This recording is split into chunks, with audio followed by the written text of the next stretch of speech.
요한 바오로 2세께서 이렇게 말씀하셨습니다. 하느님의 더 큰 영광을 위하여 나는 모두 당신의 것입니다. 나의 모든 것은 당신의 것입니다.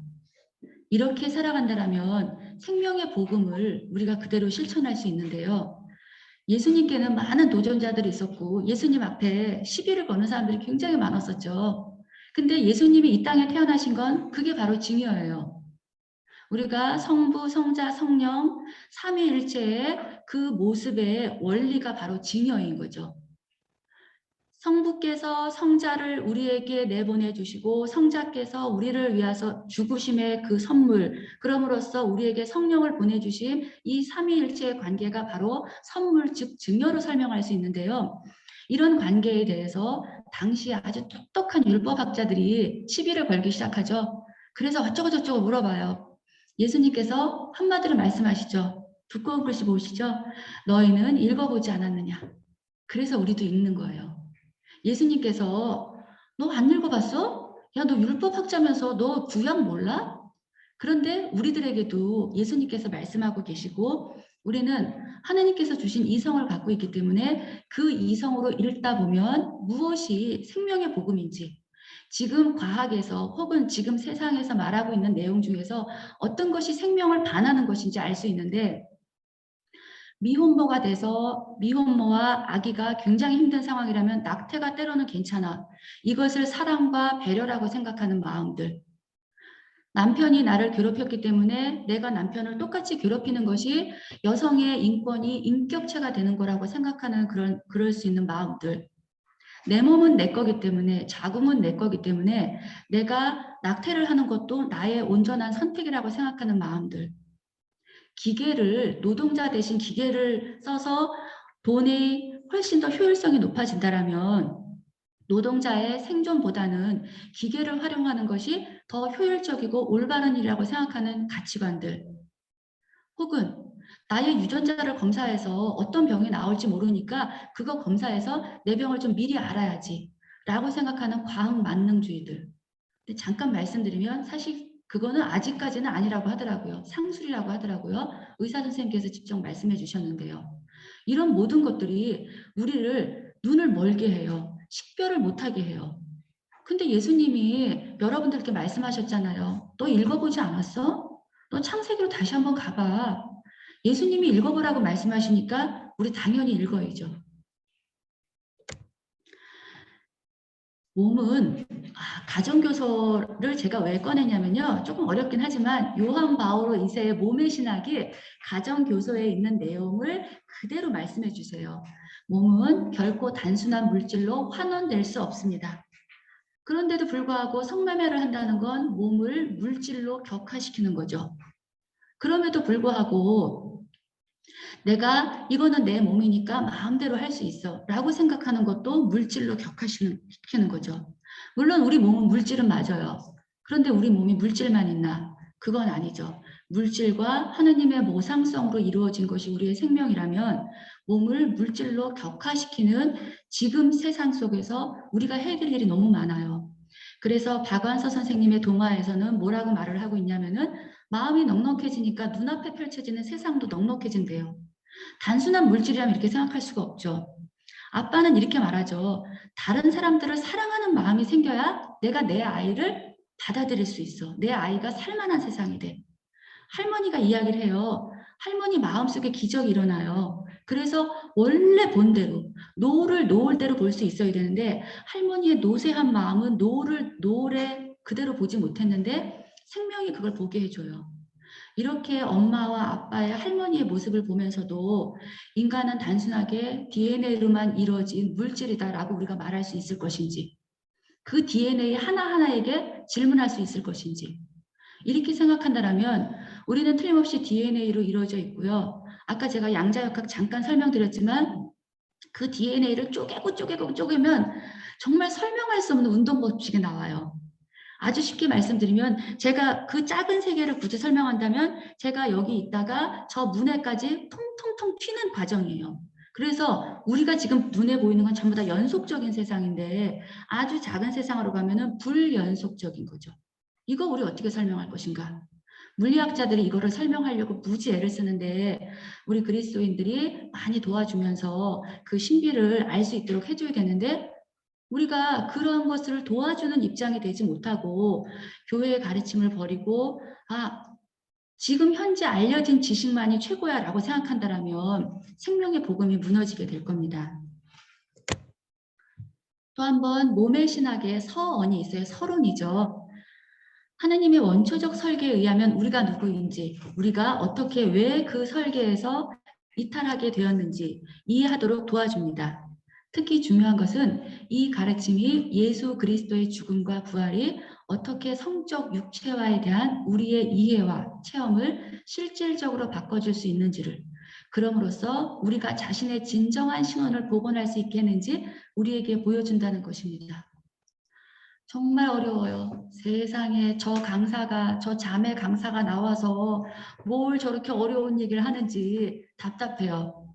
여기서 다 빛나는 말씀이지만 이것만 한번 기억해 보세요. 진정한 신원을 복원한다. 진정한 신원을 복원한다는 것은 무엇이냐면 진짜 내가 된다는 거예요. 우리가 누군가와 다툼을 할 때 왜 다툼을 하냐면요. 내 마음은 그게 아닌데 누가 내 마음과 다르게 해석하거나 다른 생각을 가졌을 때 화를 벌컥 내죠. 이거 뭐야? 그때 화를 내는 건 뭐냐면 내 마음을 알아줘. 난 이거야 라고 말을 하고 있어요. 그런데 내가 나는 이거야 라고 말을 하고 있지만 진짜 나의 신원을 복원하는 건 창세기 1장과 2장과 3장입니다. 창세기 2장의 말씀으로 돌아간다면 진짜 내가 되는 거예요. 이 얘기도 박완서 선생님의 동화에서 얘기가 계속 나와요. 그래서 보세요. 진짜 내가 누군지 알게 해준다. 그러면은 이 새댁이 소년의 작고 차가운 손과 악수하면서 소년의 하루를 그지없이 찬란하게 해주고 대문 밖을 보게 하는 거죠. 새댁이 대문 안에서만 산다라면 우물 안에 개구리고 감옥에 갇힌 거예요. 본인만 감옥에 갇힌 줄 모르죠. 근데 생명을 잉태하면서 새댁은 대문 밖에도 생명이 있고 대문 밖에도 이웃이 있다는 걸 알게 해서서 내가 더 볼 수 있게 해주죠. 내가 볼 수 있는 것들이 많은데 사실은 다 보지 못한다는 건 그것도 나를 2분의 1만, 3분의 1만, 10분의 1만, 100분의 1만 알고 그렇게 살아가는 삶이 될 거예요. 아빠입니다. 아빠도 내가 나의 신원을 복원하게 해준다. 바로 이것은 무엇이냐면 아빠는 아기가 이 세상에 태어나기를 잘했다는 생각이 들게 해주기 위해서 끊임없이 돌아다녀요. 막 동네를 돌아다니고 그랬다가 아빠가 드는 생각이 뭐냐면 자기 스스로 고치기 시작하는 거예요. 사람들이 맨홀 뚜껑을 안 닫았어요. 그래서 이건 아기 태어나면 안 되겠네 라고 생각했다가 맨홀 뚜껑을 자기가 덮어요. 이제 아기만 편안하게 맞이하는 세상이 아니라 또 다른 아기도 편안하게 맞이할 수 있죠. 아빠가 놀이터에 부서진 의자를 고칩니다. 이제 내 아기만 안전한 것이 아니라 이 놀이터를 이용하는 모든 아기가 안전해져요. 아기가 아빠에게 증여했죠. 선물했죠. 그래서 아빠는 세상의 어린이들에게 또 선물을 하고 있어요. 이게 바로 우리의 생명의 탄생의 목적이 되는 거죠. 저는 사실은 시간만 많다면 할머니 얘기를 아주 많이 하고 싶어요. 왜냐하면 저도 이제 노년을 향해서 가고 있고 저의 요새 계속 기도의 주제라든가 생각은 무엇이냐면 어떻게 나야 될 것인가? 어떤 죽음을 맞이할 것인가? 내가 과연 그리스도인으로서 합당하게 살고 있을 것인가? 근데 그리스도인으로서 합당하게 산다고 생각하는 그것이 참 지혜인가? 아니면 왜곡된 나의 생각에 불과한 것인가? 이런 고민을 많이 하죠. 근데 할머니 같은 경우에는 정말 아름다운 생각을 다시 재탄생해요. 할머니는 빨간 색깔도 알고 그다음에 새도 알고 찬란한 노을도 알았는데 나이 들면서 할머니가 그걸 다 잊어버려요. 근데 아기를 통해서 할머니가 있는 그대로 보게 되는 거죠. 있는 것을 있는 그대로 볼 수 있는 건 할머니의 온전한 생명을 할머니가 온전한 신원으로 복원되는 과정이에요. 하나님께서는 할머니에게 당신의 손이 쭈글쭈글해졌으니까 당신은 할머니의 감성으로 노을을 보지 말고 내 곁으로 오세요 라고 말씀하신 적 없죠. 당신의 노년은 태어남과 죽음이 있고 내가 당신의 생명을 데려갈 것이지만 하느님께서 우리에게 주신 생명 그 자체로서 하느님께서 만드신 이 아름다운 세상을 그대로 보고 느끼고 즐기라고 말씀하셨는데 내가 나를 알지 못하면 그거를 느끼지 못하는 거죠. 나는 80이니까 덜 즐거워. 나는 80이니까 우울해. 나는 이제 곧 80 될 거야. 그러니까 내가 뭐가 있겠어? 라고 하지 말라고 하나님께서 말씀해 주시는 거예요. 그러니까 너를 찾으려는 거예요. 네가 누군지 찾아라. 근데 네가 누군지 찾기 위해서는 생명의 복음에 관해서 성찰하시면 되는 거죠. 자, 그래서 오늘 이제 제 강의를 한 10분 남겨놓고 나서 본격적인 얘기가 나왔어요. 자기 증여입니다. 자기 증여라는 말이 좀 어려워요. 쉽게 생각하세요. 선물이에요. 그런데 선물은 내가 주고 싶을 때 주는 선물도 있고 그 다음에 내가 그 사람한테 필요하다고 생각해서 주는 것도 있지만 그 사람과 나의 일치를 이루는 것이 선물이에요. 왜 일치를 이루냐? 성부께서 성자를 우리에게 보내주셨을 때 성부와 성자는 일치를 이루셨기 때문에 성자가 우리에게 몸으로 오셨던 거죠.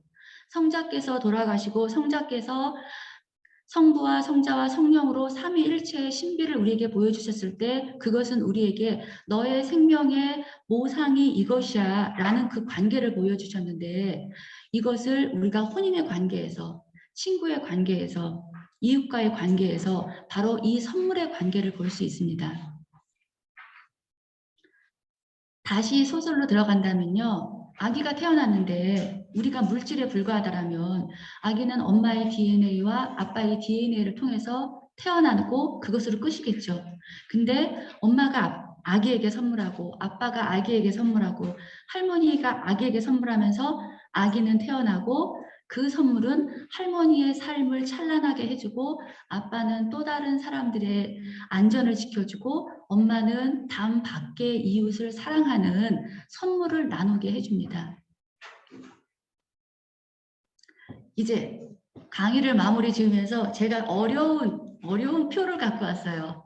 그래서 여러분들께서 보시면서 아, 마무리를 어렵게 하는구나. 이거 큰일 났네. 걱정하지 마세요. 그리고 이 표는 제가 만든 표는 아니고요. 요한 바오로 2세께서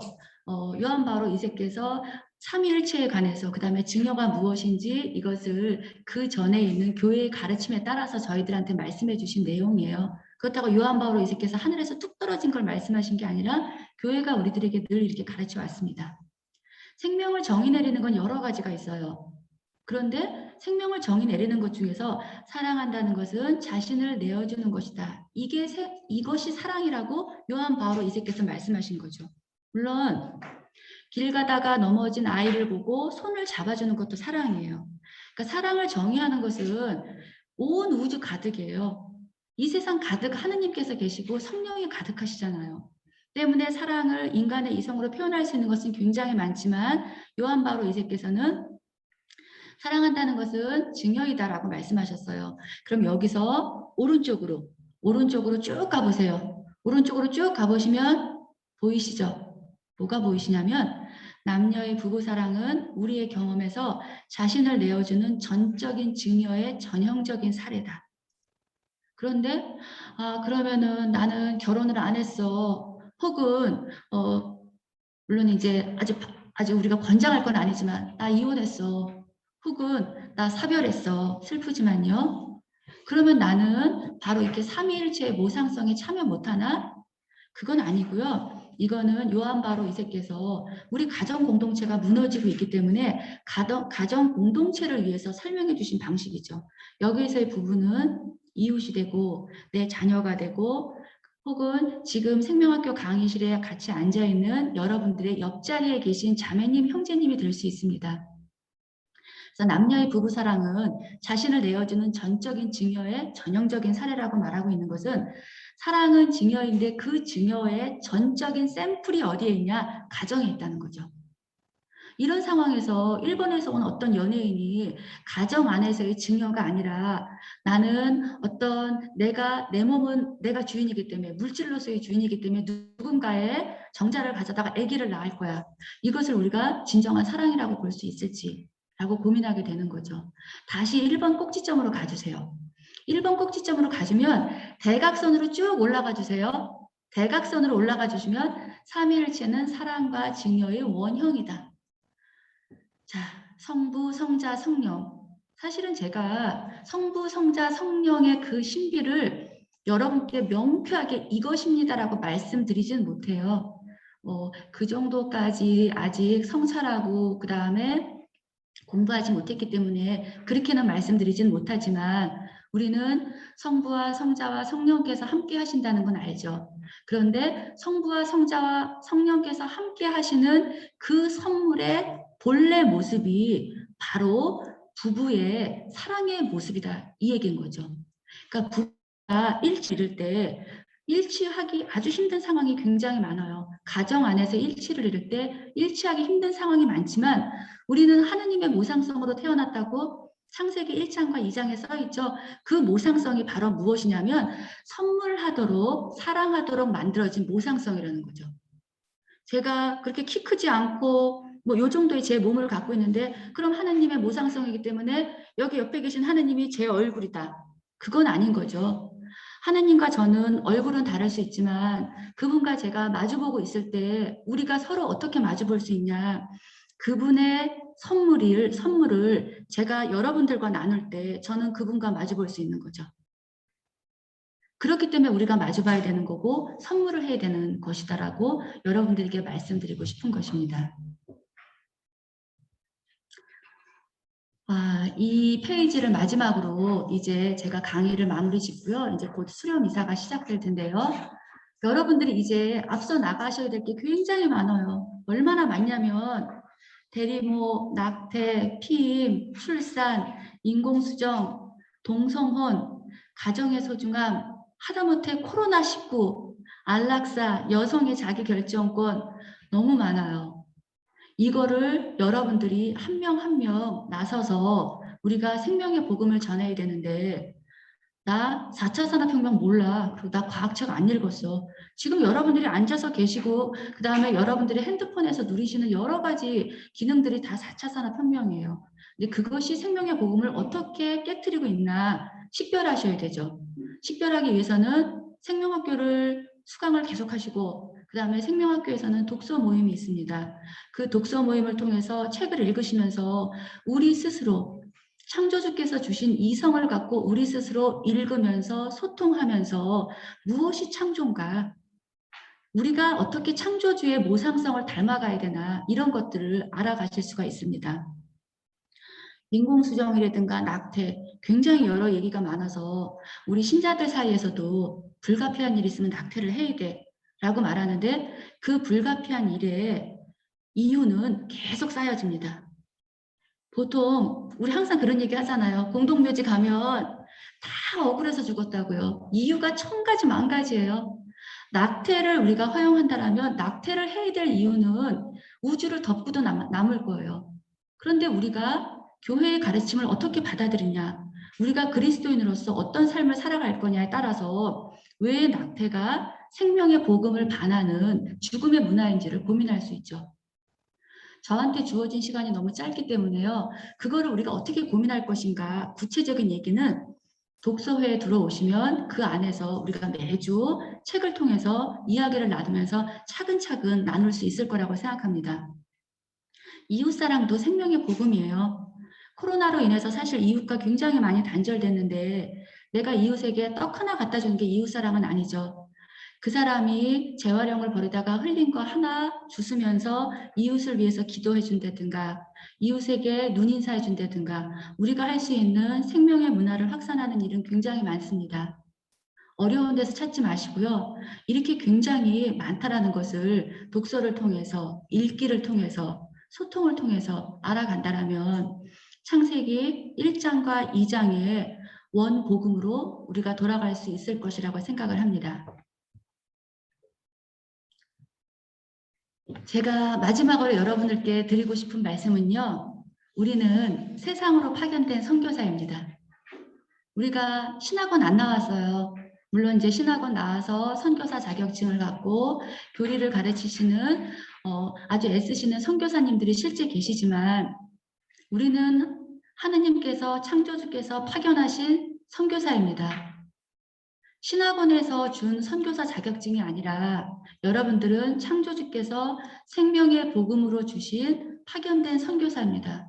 그렇다면 그 선교의 일을 우리가 힘껏 하는 것이 이 생명의 복음을 전하는 일이 될 것이라고 생각합니다.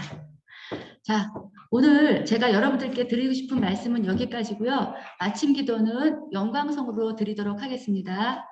성부와 성자와 성령의 이름으로 아멘. 영광이 성부와 성자와 성령께